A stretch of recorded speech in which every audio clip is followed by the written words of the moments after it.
Well, thank you, Mark, for that very kind introduction. And yeah, it has been at least 20 years, probably longer than that. We don't want to really admit that, but I've known Mark for quite some time, so it's an honor to be introduced this morning by Mark. And I also have to say, I say this every year, but it is really such an honor for me to be invited back year after year to EDA. I want to thank the conference organizers for doing such a good job. I arrive here, it's a highlight of my year, it really is, to come to EDA. I arrive here, I'm treated like some sort of royalty. I don't have to worry about anything. You feed me. It's all just fantastic.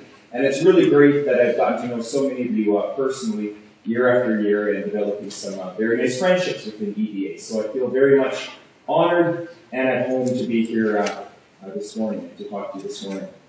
I will talk a little bit about the book a little bit later on, but I did want to say that EDA is also a very nice, I guess, match for me to talk to, because the jurisdictions, the cities and towns across the province that you represent are those cities and towns that I visit frequently, and that I guess I represent or represent ATB to those cities and towns. And I do travel to many of your communities. In fact, this week I was in Bonnyville, Cold Lake, Stony Plain, Edmonton, Stony Plain again, Rocky Mountain House, Kananaskis today, and Red Deer tomorrow.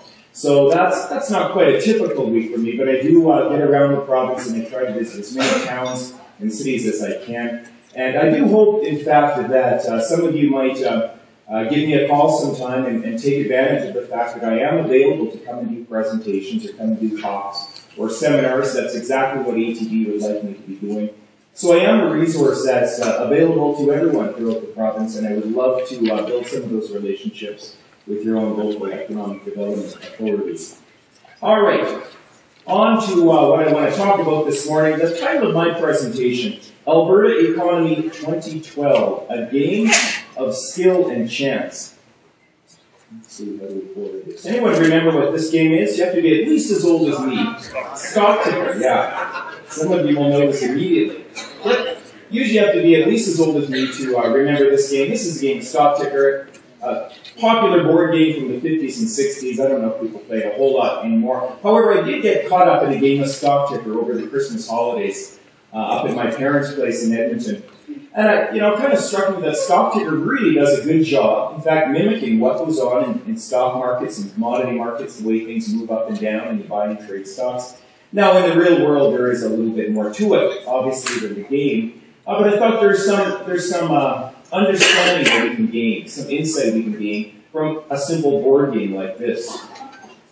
So when I was thinking about the economy in 2012 and trying to put together my presentation for where things are going this year in the global economy and Canada, Alberta, I drew inspiration from my parents' game cupboard, because there's all these games, these board games and crazy things from the 60s and 70s that probably a lot of you will remember. And I drew inspiration from those. So what I'm going to do is talk about some of these interesting events going on around the global economy. There's never any lack of interesting situations to talk about. We're going to talk about a few places around the world. We're going to talk about Canada, the United States, obviously, and we're going to talk about Alberta. And for many of these situations, I'm going to pull a game out of the game cupboard to help give some insight, or maybe help us explain a little bit or understand a little bit better what's going on. So let's start first of all. Let's start this time in Asia and talk about China and the emerging Asian economies. Now, when we talk about the emerging Asian nations, we tend to lump them all together. But really, there's many distinct countries. They all have different kinds of economies. India is very different than Indonesia or South Korea or China. But I am going to focus my comments this morning on China. It is the largest of the emerging nations. By some forecasts, in fact, China will overtake the United States by the year 2020 in terms of the largest economy on Earth. So a lot obviously hangs in the balance with what goes on in China this year. Well, the game China is going to be playing is this one. Remember Twister? This was a wild party game of the 60s and 70s. Most of you will remember Twister. To be a good Twister player, you need three qualities. You need balance, you need flexibility, and it really helps if you're young. Youthfulness is an asset in the game of Twister. So does China's economy demonstrate those three qualities in 2012? Well, let's talk first of all about balance. The trick for the Chinese government and the central bank is to sort of balanced growth in China, right around 8 or 9% real GDP growth. And that's about where it's been over the last decade or so. Very rapid level of growth. If things ramp up too much faster than 8 or 9%, they run into problems with inflation and asset prices, and everything kind of runs away on it. However, if growth falls much below 8 or 7%, they're going to run into some social problems with not enough jobs being created to accommodate all of those migrants that are still moving from the rural regions of China to the cities. So the trick is to balance growth right around 8 or 9%. Most of the forecasts for 2012 put Chinese growth right around 8%, some 7.5, some a little bit higher. A little bit softer than what it's been over the last 10 years. And month to month, some information comes out of China that sort of disappoints on manufacturing, and then there's a good report. It bounces around. But overall, I think China will be able to maintain a balanced level of growth between about 7 and 8%. So I think it'll be okay that way. What about flexibility? The other quality, or one of the other qualities to be a good twister player. Well, in some respects, China's economy is very flexible. They're very good at ramping up and being able to respond to new technologies and new consumer demand. Flat-screen TVs weren't really a thing 10 years ago. And all of the manufacturing goods, the consumer goods that we here in North America and Europe buy, they're very good at flexibility that way. But in another way, they're not flexible at all, and that's with respect to its currency, the yuan. It has a managed peg against the US dollar. It's not an exchangeable currency, not like the Canadian dollar or these other currencies that trade freely in currency markets. So it's got a pegged currency with the US dollar. And of course, the United States, they've been harping on China for a long time, wanting more flexibility in that currency. They would like that yuan to appreciate, try to deal with some of those trade imbalances between the US and China. But I actually don't think we will be seeing much of that at all. Not much flexibility on its currency exchange rate, regardless of what the United States and the rest of the global community is saying. Finally, youthfulness. Is China young? Well, again, there's a couple of ways of looking at it. Its economy itself, its sort of modern economy is quite young. It's only about 30 years, in fact, since China opened the doors to global trade and modernized some of its capitalism and some of its business practices. So it's quite young that way. It's an emerging economy. It's got a lot of room to grow. But in another respect, China is not young, and that's the demographics. Its population is, in fact, growing older. More people leaving the workforce, or soon to be leaving the workforce, than younger people coming in. In fact, it's often said China will be the first country to grow old before it grows rich, unlike Europe and North America and Japan. So I think that its demographics will work against China over the next 10 years, but I think certainly in 2012, China, along with the other emerging nations, this is where growth in the global economy is going to be concentrated. And I will come back and reference China one more time at the end of the presentation, specifically why Alberta has a lot of skin in the game with respect to China. So that's the good news. China's doing well. Well, now we're going to talk about some not so good news. We've got to talk about Europe. Oh, the Europeans and their drama. It's always something going on there. Well, lately, actually, the last couple of months, things were looking like they were improving a little bit. But the storyline remains the same. All of these southern Mediterranean countries, notably Greece, I mean, so much attention has been put on Greece, but increased scrutiny on Italy and Spain, Portugal, even Ireland. A lot of these countries, their government debt, their sovereign debt, unsustainably high, and real questions or fears that we might see some defaults on this government debt. Their economy not doing well. Germany and Northern Europe doing obviously much better, but Southern Europe and already in deep recession. Well, the game they're playing in Europe this year is this one. Remember Kerplunk? Kerplunk was a fantastic game for kids back in the 60s and 70s, and if you don't remember Kerplunk, there's only two things that can happen when it's your turn. So the trick is you got to pull out one of those sticks. One possible outcome is nothing happens. That's actually the good news. All the marbles just kind of stay suspended there, and that's good. The other outcome, of course, is that the marbles start to fall down, and that's bad news. Nothing ever good happens in Kerplunk. It's either nothing or bad news. And that's kind of where Europe's economy is going to be. in 2012. They're either looking at very, very flat levels of growth, like I said, with Germany, sort of propping up the recession in Southern Europe. Either a flat level of growth or, more troublingly, a deeper continental recession. The little boy and the little girl in this picture, they're having a good time playing for fun. If you can think about those two as Angela Merkel and Nicolas Sarkozy, leaders of Germany and France, and they're playing global kerplunk with Europe's banking and financial system. The big game for them will be to preserve confidence, investor confidence in the European banking system. In other words, all those marbles hanging there are the financial system in Europe. And if there is a run of confidence on those European banks, because those banks, remember, have a lot of exposure to that bad government debt. And if people start to lose confidence in the ability of those banks, or the stability of those banks, we could see a run on those banks, which could trigger, this is sort of a worst case scenario, but it could trigger another sort of seizure of global credit markets, like we saw in 2008. And that year, of course, it was the Wall Street banks going down and global credit markets seized up very quickly and infected Canada and the rest of the global economy. In 2012, there's a possibility that, in fact, those marbles start to fall and there's a lack of investor confidence in Europe and another global credit crisis. I don't think at this point that is the likeliest case scenario. In fact, I think Europe will kind of bumble its way through. But regardless, it is in for a very long period of stagnant growth with recession in the southern Mediterranean countries. Possibility still of some changes in membership of the euro currency, notably Greece. Germany, of course, doesn't want any of that to happen because it would sort of be an admission at that point that the euro experiment is maybe not working out quite as well as they had hoped. And Germany's put a lot of energy and invested a lot of sort of capital in making the euro currency work. So they don't want to see member countries leaving. My guess is that 2012 will be marked by very flat growth. Nothing dramatic. I don't think we will see a collapse in the European banking system, but it kind of lurks out there as a possibility. All right, let's talk about the United States, our BFFs, our largest trading partner. We always have to understand what's going on in the United States to understand what's going on in Canada and Alberta. And here the news is actually quite a lot better than it's been in the last 4 or 5 months.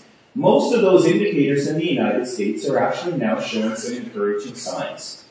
Much different tone, even than when I was giving this presentation at the beginning of January. The tone now that we're into close to the middle of April is a lot brighter. And you almost feel these clouds lifting off the U.S. economy. Now, we don't want to get carried away. The U.S. is not growing at a pace that you would call normal.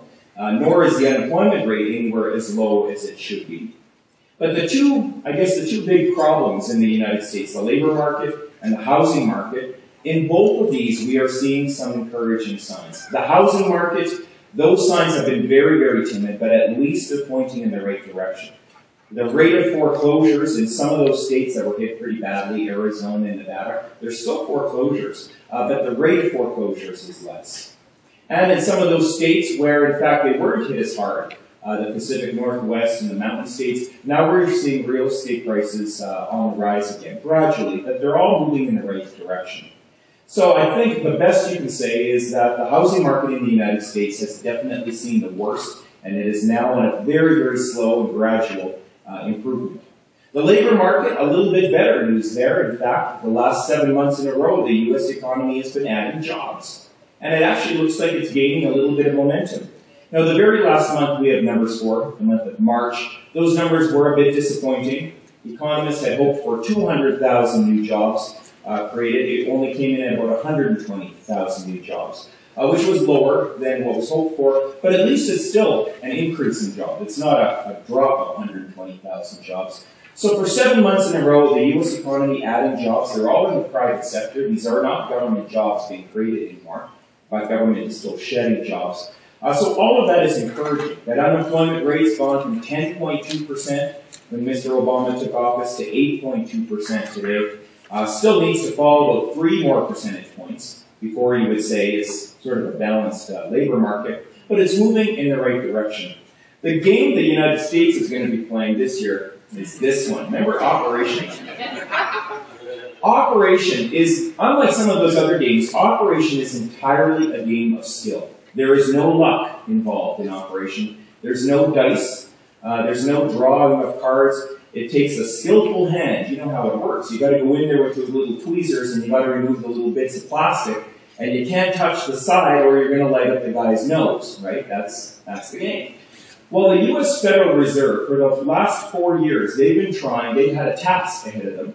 And their task has been to try to stimulate growth in the U.S. economy, and they've been using their tools, their tweezers, I guess, monetary policy, basically printing more money, or the rounds of quantitative easing that we've heard so much about, cutting interest rates to record low levels, doing everything they can to try to inject some life into the U.S. economy. So far, they have not really been successful. You can't say the U.S. economy is back to normal. So they have not yet achieved their goal. However, you could also say they have not yet screwed it up either. They haven't touched the side and lit up the guy's nose. And back in 2008, there were a lot of warnings on the Federal Reserve saying, you cannot print that much money. This quantitative easing and this cutting interest rates, this is going to end in disaster. This is going to end in runaway inflation, Zimbabwe style, and you're going to cause the U.S. dollar to collapse. Well, here, 4 years later, there's not a whiff of inflation in the U.S. economy. And the U.S. dollar is actually amazingly resilient, very stable, in fact, at the moment. So they have not yet achieved their goal, but they haven't screwed things up. There's still possibilities in the future of inflation kind of taking off. But the U.S. Federal Reserve, all eyes will remain on them in 2012 as they continue to try to pump some life into the U.S. economy. And Ben Bernanke, he is saying, well, a third round of quantitative easing, in other words, another pound of the paddle on the guy's chest, probably isn't going to be necessary at this point. And that's a good sign that he's saying a third round won't be necessary, because it does suggest the U.S. Federal Reserve sees enough growth in the U.S. economy that things should be able to get back to normal eventually without even more stimulus. So overall, I think the U.S. economy, 2012 will be a better year for it than was 2011, but still underperforming what you would call normal levels of growth in that country. Okay, let's talk about Canada, what's going on this side of the border. Last year, Canada had a bit of an up and down year. It started out not too bad. In fact, we were leading the G7 at the beginning of 2011. And then everything over the summer and fall kind of fell apart. And in November, in fact, Canada was in a bit of a contraction. Things came back a little bit in December, so it was a bit of an up and down year. But the big challenge for the Canadian economy has been concentrated in central Canada. And we're seeing a lot of economic challenge in Ontario and Quebec. Their manufacturing sector, they are having a hard time. Not only dealing with all of these changing trading patterns and the loss of manufacturing jobs, but the high Canadian dollar really does hold back Ontario's economy. And there's a lot of frustration there right now. We heard Mr. McGeety about 3 weeks ago. He kind of threw Alberta under the economic bus. And, then he retracted all the statements and said, I didn't really mean it. But you could kind of sense the guy's frustration. And I don't obviously approve of him saying bad things about Alberta.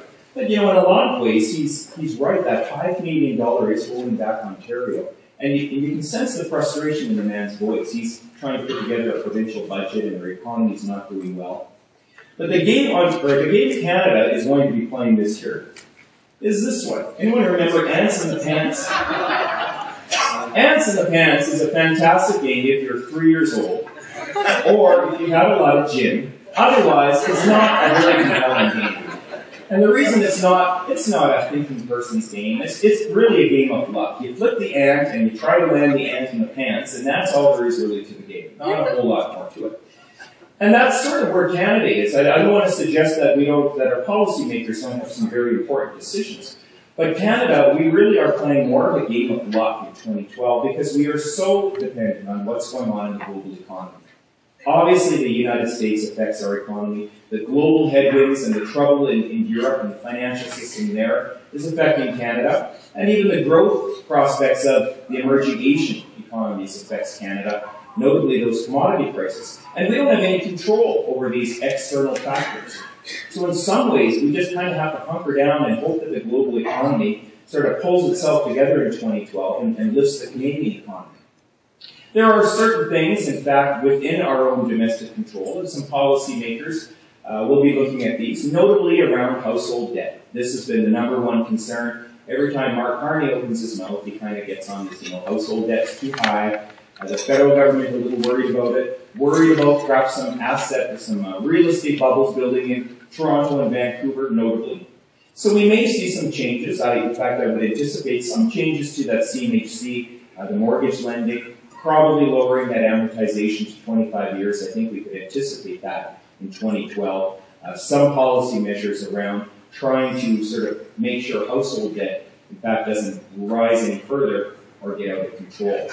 But overall, I think the Canadian economy, central Canada will continue to lag in 2012, and Western Canada will be the focus of growth. Which leads me then to, anyone know what building this is? The Edmontonians will know. This is the AGA, the Art Gallery of Alberta, in downtown Edmonton. The Calgarians usually scratch their head and look at this, and I don't know what that is. But this is the new Art Gallery of Alberta. And I'm using this as my, I guess, iconic slide of Alberta because it is a very unusual building. It looks a bit like some, spacecraft that's from space that crashed in Churchill Square Park. I think it's a beautiful building, but it's an unusual building, and Alberta's economy is actually in a very unusual place right now. We came sailing through 2011 in very, very good shape. As we heard last night, half of the new jobs created in all of Canada were created in this province. 98,000 full-time private sector jobs. Those are exactly the kinds of jobs economists like to see. And when you talk about half the jobs in the country, we only account for 12% of the population of Canada. So there's no question Alberta last year was the jobs engine of the country. And we're seeing that interprovincial migration picking up, more people moving to Alberta. The final estimates for GDP growth, we don't quite have the official estimates from Stats Canada yet, but it was probably around 3.84% real GDP growth. And when you think about everything that's gone on in 2011, for part of, never mind Asia, but for a modern, developed economy like Alberta's, to be growing at 4% is pretty remarkable. The main reason, of course, why we performed so well last year, well, there's no big surprise. It's this right here. You guys are a smart crowd. You know the game. We are very much a resource-dependent province, this resource particularly. That's not to diminish the contributions of agriculture, which were also notable in 2011. Sometimes we forget about agriculture and the contributions there. Agriculture was a very, very strong supporting industry in 2011. But nonetheless, crude oil kind of steals the show a lot of the times. Prices for crude oil in 2011, there again, was a bit of a roller coaster. It was kind of soft over the summer and early fall. In fact, I remember the 1 week in September of 2011, oil prices went from $85 to $73 within like 3 days. And downtown Calgary, you just about see blood draining out of people's heads because they did not know what this was. It felt a little bit, again, like that collapse in energy prices we suffered in 2008. However, it did not result in that. It hit $73 one afternoon, and then it turned around and started climbing. And by the end of the year, that North American benchmark price, that West Texas Intermediate, was trading at $100 US a barrel. And it's been remarkably stable, given everything that's going on right now. Oil prices have been pretty stable, around $100 US for that West Texas, for the last 5 months. And in fact, it seems like a high price, but North American is actually suffering or enjoying, depends who you are. But prices in North America are actually considerably lower than what they are in Europe right now, for a variety of different reasons. But nonetheless, at $100 oil, this province is doing well. Investment in the oil sands, conventional oil, non-conventional oil plays, a lot of activity. And you guys are seeing this in your towns and communities. It's one thing to talk about where oil prices were last year, but what we want to know is where oil prices are going. Well, here, the game is this one. Snakes and ladders. Remember this game? Unlike Operation now, Snakes and Ladders is entirely a game of chance. There is no skill at all. That's why it's a great game for the whole family, because no one has any advantage. There's no strategy. You roll the dice and hope for the best, and that's all you can do in Snakes and Ladders. Now, I don't want to suggest that our energy resources, that there's not some skill and planning and strategy with how we develop those resources. Absolutely there is. But when you consider Alberta as a price taker, there's nothing we can do in this province to influence those North American or those global prices. The price is the price. It's set by factors outside our control, so we take whatever price we get, and it is often a roll of the dice. And in 2012, there will be some ladders and there will be some snakes that will push prices higher or lower. And what are some of those ladders and snakes? Well, the ladders, the big ladder at the moment is the situation in the Middle East. And that is, in fact, why oil prices, especially European oil prices, are very high at the moment. Turmoil and instability, political conflict, and all sorts of nastiness in the Middle East is pushing those oil prices higher. I'm not a geopolitical expert, but I don't know of any experts who would suggest that in 2012, all of this is going to wrap up nicely and all the tensions are going to go away. In fact, if anything, I think it will be the opposite. I think tensions are escalating in 2012. And that will continue to put upward pressure on prices. $120, $130, $150 a barrel is possible, especially if Iran starts to dust off nuclear weapons and start pointing them at people. There's just really no saying what can happen in the Middle East. Hard to predict. On the downside, there are some snakes out there which could influence prices lower. What are some of those? Well, getting back to Europe and their financial game of kerplunk, if we were to see a run in European banks, and if we did see a collapse there and another repeat of global credit markets seizing up, that would certainly drag Europe into recession and likely the United States into recession. And if we lose Europe and the United States, we're going to lose Asia and China particularly. Maybe not to an outright recession, but growth in China will go from 8 or 9% to 3 or 4%, and they will be demanding and consuming far less oil. In that sort of scenario, $60 oil, $50 oil is very, very possible. So what's it going to be? $50 oil, $150 oil? It is a game of snakes and ladders. We don't know with certainty. But my guess is, at this point, that the ladders are stronger than the snakes, at least where we're sitting right now. In other words, the possibilities of increased turmoil and tension in the Middle East is more likely than a collapse of the European banking system. So given that, my best guess for oil prices is that we're going to continue to see it trading close to where it's at now, probably a little higher. So for that North American benchmark price, probably between $100 and $120 US a barrel. If that holds up, that is actually a very favorable price environment for Alberta producers, and I think we'll put this province in a very good situation. All right, another big topic we've got to talk about are these pipelines. Who would have thought that something as typically mundane as pipeline utilities would rise to the #1 business news story of 2011 in this province? Usually there's not nearly so much attention to pipeline transmission, but in 2011, of course, there was. The Keystone XL pipeline, now the Northern Gateway pipeline, these are big news stories. And they're noteworthy because all of a sudden there's question marks if they're going to proceed or not. Over the last 40 or 50 years in this province, there's been a few exceptions, but generally if you need a pipeline put in place, well, pipeline goes in the ground, and there's some paperwork to fill out and some incidental hearings, but it was never really a question. Again, there's been some exceptions to that, but it was never really a question if the pipelines would go ahead. Now there are questions if these pipelines will proceed or not. And the game we're playing here is this one. Remember Story?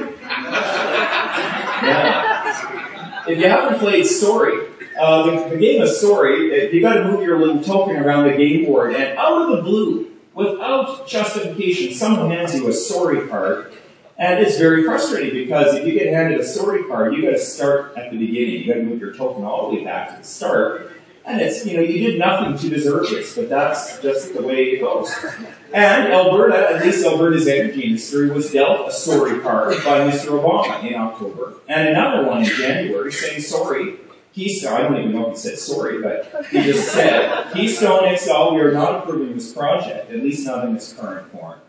Now, there was a change. There has been a bit of a development over the last 3 weeks or so when, in fact, Mr. Obama did announce that the southern piece of Keystone, from Cushing, Oklahoma to the Gulf, that piece of it is now given approval. I'm not even really sure why. I mean, the White House doesn't need to approve that piece. It doesn't cross an international border. Nonetheless, I think Mr. Obama was sending a message, and the message was Keystone eventually will proceed. We're approving the southern piece of it now. And I think he was sending a message to industry in the United States and to Americans that we do need Canadian oil, and this project is eventually going ahead. So get used to it. That is actually very positive news for Alberta. But nonetheless, right now, that pipeline from Hardisty to Cushing has not yet been approved. and the Northern Gateway pipeline. You know, this was supposed to be the simpler of the two projects. It seems now there's some real questions about if this is going ahead. I understand, you know, the Chinese, they're very interested in receiving our crude oil or our bitumen. And I guess there's been some surprise in China saying, what, you're still not done that pipeline? It's been 6 months already. Why is there, you know, why is the pipeline not already built? I mean, it just confounds them. And I don't suggest we go to a system in China where there's no consultation at all. Fortunately, we do live in Canada where democracy and rights are respected. But that does come at a cost, and the cost is, you know, delays to some projects, and possibly, you know, the project won't be approved. I don't want to make any speculation on either pipeline. I don't want to guess if they'll be approved or not. But what I would say is we are in a new era in this province with pipelines, wherein we can't assume if these pipelines will proceed. Like I said, over the last 50 years, you can make that assumption. But now I think it's sort of contingent, or it's up to the energy industry to maybe come up with some contingency plans, some plan Bs and plan Cs and plan Ds, and this is where it's going to take maybe some creative thinking about how, in fact, we can get product to market. If someone moves our cheese. Anyone read that book, Who Moved My Cheese? Yeah. Well, the energy industry should be reading this book because their cheese is moving around. So it's going to take some creative thinking. I certainly think that the energy industry obviously has a bright future in the province. But this does create some changing game plans a little bit for them. Okay, finally, the residential real estate market. Everyone usually is interested. If you're not a buyer or a seller at any given point, most of us, at some point in our adult lifetime, we hold some real estate as an asset. So we're always interested in knowing where are real estate prices going, what's going on there. Well, the game I think we're playing in residential real estate this year is this one, Scrabble. I would say if you want to kill a party and send everyone home, pull up the Scrabble board. Maybe Jerry should have pulled it up last night. Hospitality, that would send everyone. And it's not to say that Scrabble is not a good game. In fact, of all the games I've talked about, Scrabble is without question my favorite game. It's just not a hard game. It's not a wild, no riots are breaking out over a game of Scrabble. It's a very slow game, especially if you play with my brother. You know, it just takes forever sometimes. But you gotta think your way through Scrabble. There's strategy involved. You know, it's a slow, it kind of plods along, but there's a lot of strategy. It's never the long word that wins in Scrabble. It's all about the short words. It's all about the triple word score, and it's all about the letter S. And if you know that about Scrabble, that's the strategy right there.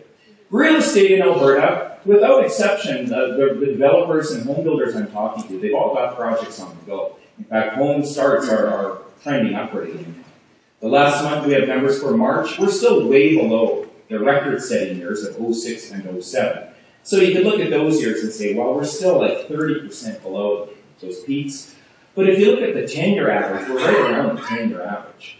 So I would say that there's a lot of stability. Home builders, they're putting product on the market, but they're being a little bit more strategic. They're being a little bit more cautious this time. They're not putting far too much product on the market. They're not building like crazy. I think maybe they learned some lessons from 06 and 07. I would describe the pace of activity and the price environment as being pretty stable right now. Some might say flat. That's a pessimistic word. Flat, I say stable. I don't think we're going to see big changes in prices, none for new homes or for existing homes. There might be some upward pressure on existing home prices in 2012 because, as I mentioned earlier, Alberta is now once again receiving provincial migrants, and that will put some upward pressure on demand. On the other side, if we do see some of those changes to CMHC, that could take a little bit of the wind out of the sail of real estate, especially at that entry level. But on balance, I think we're going to see a pretty stable market. If anything, probably some gradual upward movement in price. And I think that's actually a very good place to be. So just to kind of summarize, what's the game plan then for Alberta in 2012? I think we're going to see moderate economic growth. Just a shade slower, in fact, in 2011. Now, the takeaway from that is positive. I don't want you going away thinking, oh, growth is slowing down. Faster is not always better. And if we had 4% growth last year, 4.5% growth this year is not really where we want to be. We found out in 06 and 07 what happens when growth ramps up too fast. I think what we'll see is growth between 3 and 3.5% real GDP very nice, moderate level of growth. I think something that will provide some stability, not runaway growth, shade slower than last year, but a very favorable, very enviable rate of growth. Oil, as always, will be the wild card. Those agricultural commodity prices as well will obviously support it. And I think there we're looking at strong, at least stable commodity prices across the board. But it is, for oil prices particularly, it is a game of snakes and ladders. We don't know where those prices are going to be. China will be the most critical country for Alberta to watch, not the United States. Now, that's not to imply that the U.S. is not our largest trading partner. Obviously they are, and they always will be. In fact, we trade very little with China. But why China is so critical right now is because it is China and Asia that's keeping these commodity prices, these global prices, where they're at. And if we were to somehow lose China to a downturn, we would lose those commodity prices. So China's growth is a critical piece of it this year. Finally, Alberta, along with our sidekick Saskatchewan, these two provinces will continue to lead the growth in the country. We will see more of that westward shift, the economic momentum moving more towards Western Canada, and the prairie provinces, Alberta and Saskatchewan particularly. And if all goes as planned in 2012, what we will avoid is this game. We don't have to be playing this game. The pop-o-matic dice, in trouble. And a lot of places around the world are still going to be facing very, very serious economic and political challenges. You think about Spain. The unemployment rate's 24%. And for young people in Spain, it's 45%. It's hopeless, really. Or Greece, where their economy is really collapsing right in front of their eyes. Or the Middle East, the political turmoil. Or even places still in the United States and central Canada. A lot of economic challenges. But I think Alberta is in a very enviable position right now. I think we're going to see a very nice level of economic growth. I'm sensing that even at this conference, that the level of optimism is better, much better than it was 2 or 3 years ago, certainly. And probably of the 5 years I've been part of the EDA, you just sense the energy in the room and the optimism. And as I travel around the province, it leads me to kind of believe that Alberta, our growth in 2012 will be very good, a very enviable place to be. And with that, I will conclude. Most of you probably already know about the daily economic comment that we prepare. My army of economists, well, I have one other guy that works with me, so it's a small but mighty army. So we put together the daily economic comment every day, and then Fridays, you better be doing that right now, actually, we put together the weekly bulletin. And it's always focused on what's going on in Alberta's economy, and that's where we really feel ATB can make a contribution. The other banks, they actually do have real armies of economists. And they put together all kinds of really great information. But ATB, we can focus on what's going on in this province particularly. So if you want to check that out, you can go to atb.com and look for the little button that says Economics and Research. And then finally, I will talk a little bit about my cute little book here, The Boiling Frog Dilemma, Saving Canada from Economic Decline. I did co-write this with my long-time friend and former colleague Robert Roach from the Canada West Foundation. And as Mark said, it tries to answer one fundamental question, and that is, what creates wealth in the economy? And we argue it's not hydrocarbons in the ground that create wealth, and it's not a chicken slaughtering factory or an auto assembly plant in Oshawa. What creates wealth is the power of new ideas. And we heard Annette last night talk a little bit about that too. And this book, unlike most other books around the economy, most of the time when you have an economist write a book about the economy, usually there's something in it about, well, the government needs to do this, or the government needs to do that, or we need the government to give us tax credits for research, or, the government is responsible for making us creative. And we're saying that's hogwash. Absolutely, government framework is important. But if you want to become a creative, innovative, risk-taking, entrepreneurial person or business, you got to really do it yourself. You can't wait for the government to give you a tax credit to do it. So this book, in some ways, it's a bit of it was described by somebody as a manifesto, which sounds a little bit more, I don't know, violent or something. But we're kind of throwing down the gauntlet, saying, come on, Canada, if we want to be a world leader, if we want to be the place in the world where people come to find out how are the Canadians doing. They are creative, they are innovative, they are risk-taking, they're cosmopolitan, entrepreneurial. There are some specific actions we have to take. That's hence the name, The Boiling Frog. We've got to be the frog that's jumping out of the pot of water that's gradually heating up on us, or actually quite rapidly heating up on us. We say Canada, we've done very, very well over the last 150 years. We don't get to be Canada, a very desirable place to live, regularly ranked among the very top in the world in terms of places to live. But we didn't get there by accident. However, the world has changed on us, and what we did over the last 150 years is going to take some creative changing. And we can't be afraid to change. So if you're interested in the book, I'll be around during the break, and I'll stick around for a little bit longer. They're $25. 3 reasons why, in fact, you'll be happy to buy it today. One is, when you see me on the Lang and O'Leary exchange, and Kevin O'Leary is giving me a hard time about the book on May 2nd, you'll think, oh, I should have bought that book. So the answer is Another reason is, if you buy it today, you'll avoid paying GST, which you'd have to pay in a store if you go and buy it. And the third reason is, we're actually going to the 2nd edition, which won't change in content, but this will be a collector's item. So if you want to buy it, I've turned into a shameless entrepreneur item. If you want to buy it, come and talk to me later. But with that, I do thank you very much for your kind attention. Do we have time, Jerry, for if there are any questions or if you've got some comments? First, with Provost, Alberta, one of the biggest things that's affecting us right now is that our unemployment rate is definitely down below 4%. And I'm just wondering if you've got any kind of quick comments or suggestions on where companies and communities should go to. Whoa, yeah, that's a fantastic question. And labor shortages, especially in places like Provost and North, labor shortages are already the #1 problem. I wish I had an easier answer to that question. Attracting labor attracting labor to Alberta at all is increasingly difficult. International migration, there's possibilities there. That doesn't come without some costs, though. I mean, there's relocation costs and there's cultural differences. And so I don't know if I have a very easy answer to that, but I think it's got to be a combination of making your community a desirable place for people to move to, and perhaps working with the provincial and federal governments in terms of targeting those international migrants.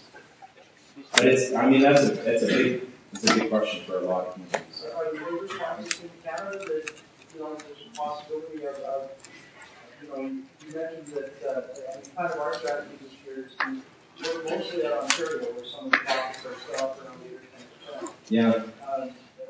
That's the best strategy that we come. Yeah, Ontario, I mean, there's all kinds of possibilities. And we tend to think of Saskatchewan and Newfoundland as the provinces that have fed Alberta's interprovincial migration. By far, it's been Ontario over the last 10 years. I mean, it's not even close. The size of Ontario has kind of, helped with that. The problem is, labor mobility in Canada, yeah, people can move, but if you're in sort of a household situation and one income earner is without money or a job, it's hard to uproot a whole family sometimes and do that. It wasn't so difficult in the 60s and 50s when it was usually just one income earner. Now there's generally 2 income earners. So if one person in Ontario is out of work, and the other person in the household is working, it's a harder decision to say, well, we're both going to, move to Alberta and start over. So it makes that labor mobility a little bit more difficult. But yeah, generally Ontario, there should be a lot of opportunities for migrants in that province. Yeah. Natural gas. Oh boy. I knew it was coming, and the mayor of Okotoks took me aside this morning, and he said, I wrote this down last year, you said natural gas prices were going to go up. But I did say, you wrote it down. But it did say in there over the next 2 or 3 years. So I've got a little bit of wiggle room. It's only been 1 year. Yeah, I've been surprised, in fact, with more or less the collapse of natural gas prices. I thought they would stabilize and gradually claw their way back up. And my general response to that is, it's too nice of a morning to talk about natural gas. That's like oil. No, natural gas has been a real challenge, and now I'm kind of at the point of saying, it could be 3 to 5 years, in fact, before we see any improvements. There's just far too much supply coming out of the U.S. economy. For, I guess, students of basic economics, this is a classic supply and demand problem. Too much supply, not enough demand. So what we need to have is, the supply equation is not going to change. There's so much gas coming out of the U.S. We need demand to pick up. Industrial demand in the United States, it hasn't picked up yet, nor have we been able to get at those Asian markets. Once we start having the facilities in place for LNG, we can export it, that increases then demand. So over the next 3 to 5 years, I'm in the longer run sort of bullish on natural gas, but 2012, it's not going to be a good story. Yeah. Studying too much about agriculture. I was just wondering what you thought about the two things: the prospect of agriculture in the future, and secondly, farmland as an investment. Yeah, well, agriculture, I didn't really say too much about it, but it has performed very, very well in 2011. Everything seems to have lined up in terms of prices, both on the crop side and on the livestock side. And then on the crop side, I mean, the growing conditions, I'm not a farmer, but every farmer I talked to in 2011, they said this is the best harvest we've seen. Nice, warm, dry conditions. Now, you can't count on a repeat of the climate conditions, and it's pretty dry up there right now. Notwithstanding today, but most parts of the province could really use some moisture. I think prices will hang in there nicely, though. Farm land prices, I don't know if we're going to continue to see the same kinds of increases that we've seen in Alberta. I think they'll still trend higher, but probably at a slower pace. I think Saskatchewan farm prices there, they've got a lot of catching up to do, and I think there'll be more probably investment and more buying in Saskatchewan. But that said, I think Alberta farm prices will continue to trend higher, just not the same kinds of big jumps for sure. Yes, Mark. From an economic point of view, what are your thoughts on the outcome of the provincial election?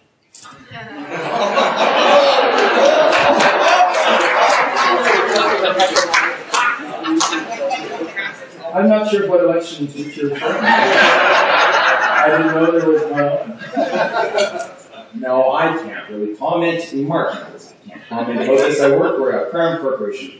So I can't comment on particular parties or the outcome. But what I would say is, the two parties at this point that have a chance of forming government, reasonable people can argue over, kind of the direction or some of the ideologies of both parties. And there are some clear differences there. And like I said, you can debate about those things. But I don't think under either party, this province isn't going to be going in some wildly different direction. So economically, I think the momentum in this province is so strong that it would take, how do I want to say this? It would take some party that's not one of those two parties.